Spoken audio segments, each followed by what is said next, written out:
এই দেশে ভিক্ষুক পার্টির সমিতি ছাড়া মোটামুটি সকল সেক্টরের মানুষেরই একবার কইরা আন্দোলন করা হয়ে গেছে। তো এইরকম একটা জায়গায় দাঁড়িয়ে পুলিশ সদস্যদের ভূমিকা কেমন এখন এই যে প্রতিবন্ধী ভাইয়েরা আন্দোলন করতেছে, জানি না কেন আন্দোলন করতেছে, হয়তোবা তাদের ভাতার বিষয়ে হয়তোবা হতে পারে। এখন এক মহিলা পুলিশ সদস্য গিয়া কইতাছে তোমরা তোমাদের কর্মগুণে প্রতিবন্ধী হয়েছো।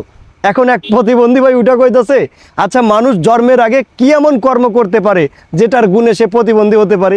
আসলে কথা তো সত্য, কিছু কিছু প্রতিবন্ধী আছে যারা জন্মগত প্রতিবন্ধী, তো তারা গিয়ে আন্দোলন করতেছে।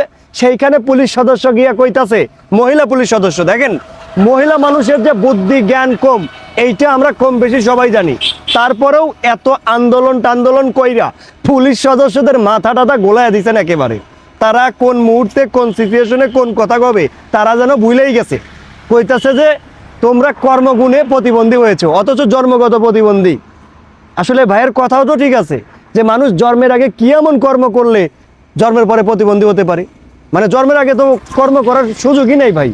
আসলে মেইন কথা হয়েছে এই যে এত আন্দোলন, এই যে এত মিটিং মিছিল, বাংলাদেশ পুলিশ সদস্যদের মাথা ঘোরায় গেছে ভাই, তার উপরে আবার মহিলা পুলিশ সদস্য।